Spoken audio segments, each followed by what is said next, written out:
Well, hello, my friends. It's Dana Shay, and welcome to the show today. Y'all, we are going to get into some of the nuts and bolts of what makes a healthy, thriving relationship or marriage today. But before we can talk about what makes it beautiful and healthy and thriving, we've got to talk about something that is really common to a lot of our relationships. And I say our because I can totally relate to this message that I'm going to be sharing with you all today.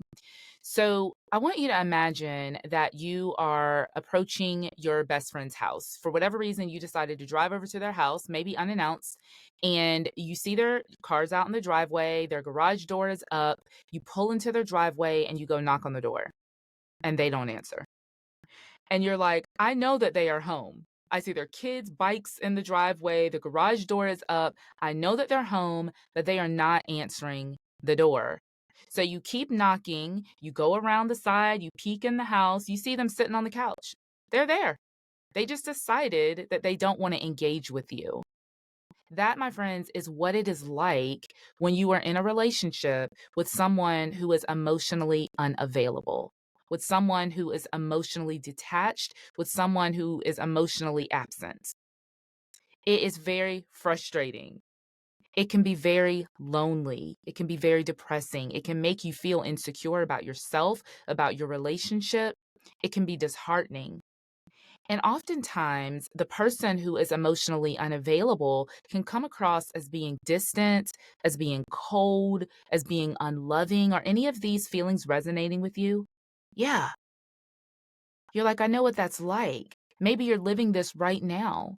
Or maybe you've been told by somebody that you're emotionally unavailable and you're listening to this podcast trying to figure out, am I really?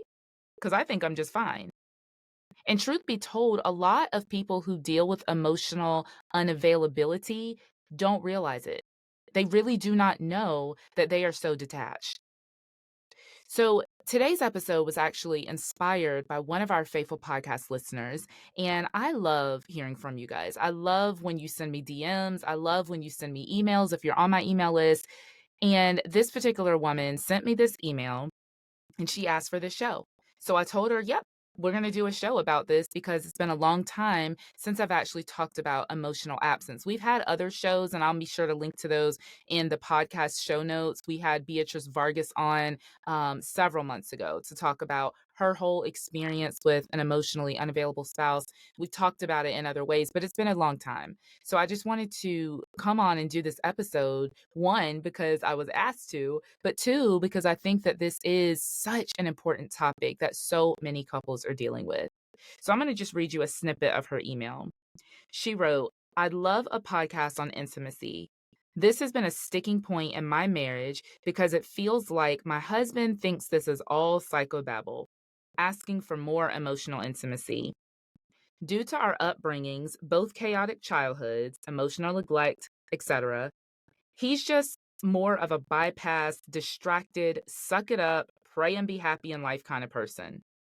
I'm healing from my own emotional wounds, and I feel like I'm beating my head up against a wall. Y'all, it's lonely. It's discouraging. It's disheartening. And so I want to give you all some clues and some help and some tips today for those of you who are in emotionally absent relationships.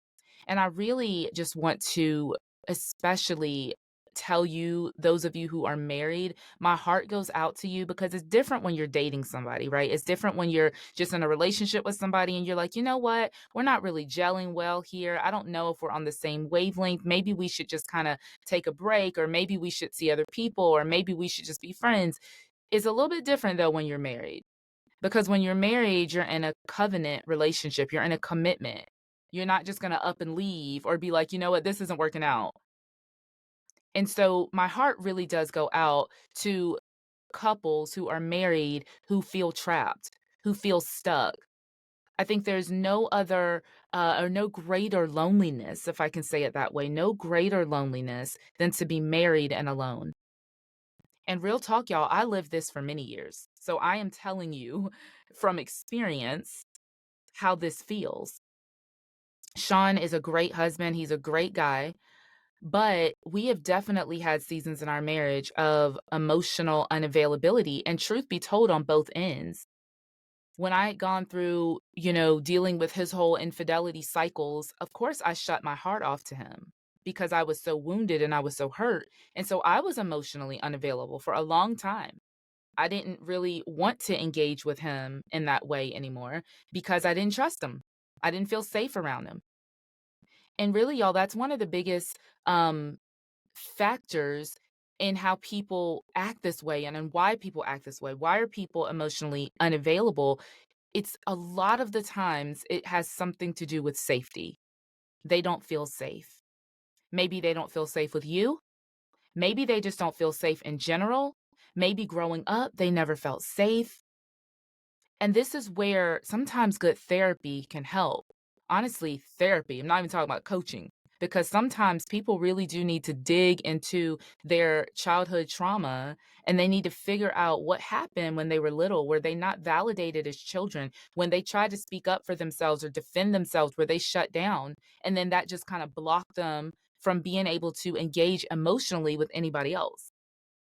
So if you are married to someone or in a relationship with someone and they just either A, don't recognize or won't acknowledge the fact that they're emotionally absent and they can't seem to get past it, you may want to seek out therapy.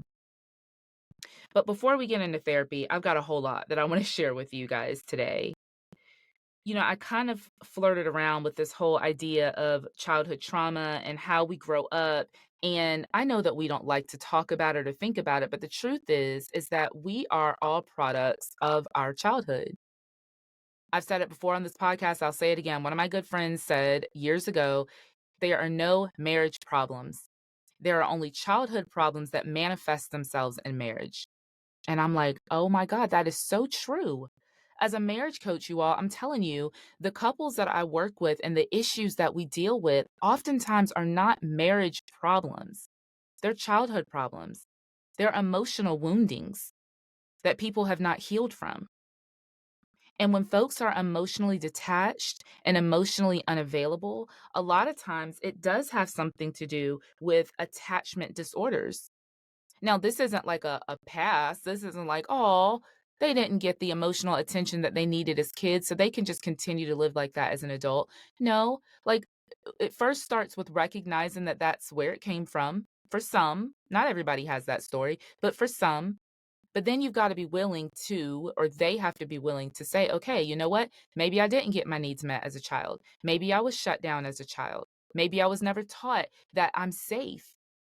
But what am I going to do about that now that I'm an adult?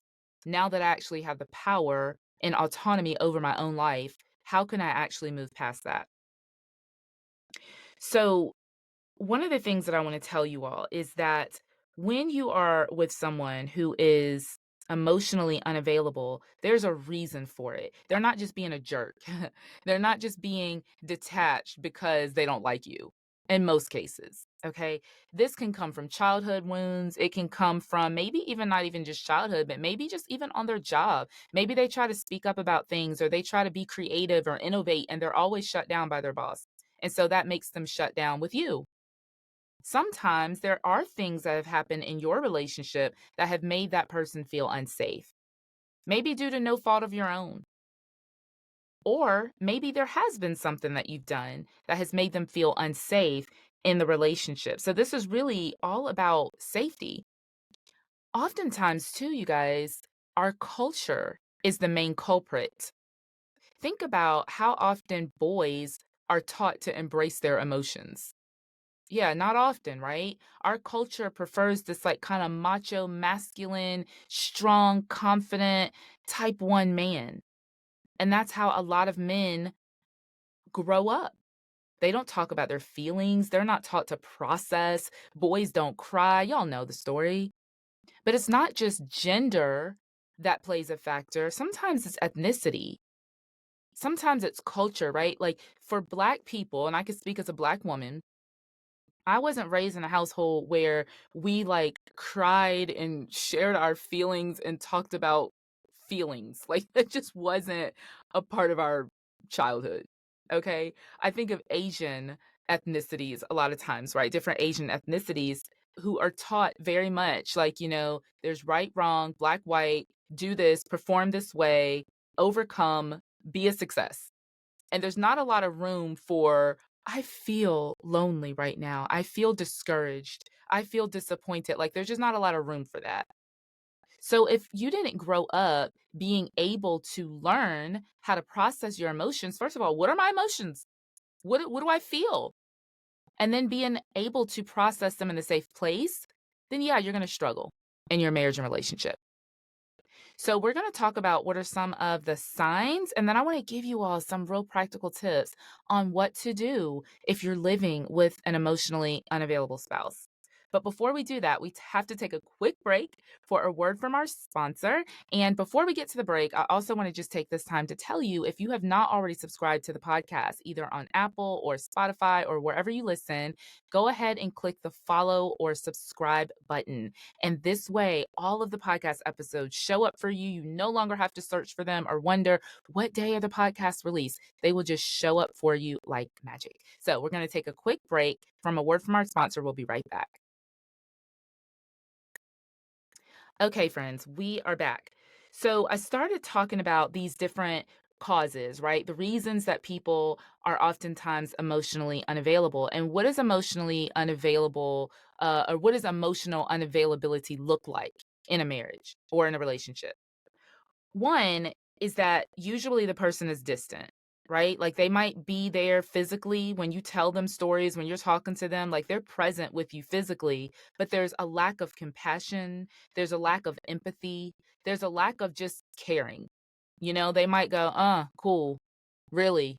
They'll give you responses like that. It's just kind of shallow, and you're like, hello, is anybody in there? That can be a telltale sign. Other factors are they don't know how to process their feelings. When they get upset with something, they go to one or two emotions. They're either happy or sad, or maybe happy or angry, but they don't have this array of emotions that they can tap into readily. That's the sign of an emotionally unavailable spouse. Oftentimes, not only do they not like to necessarily empathize with your stories or with your problems, but they don't have empathy and compassion for themselves. So they might put themselves down a lot. They might say things like, gosh, I'm so stupid. I can't believe I did that again.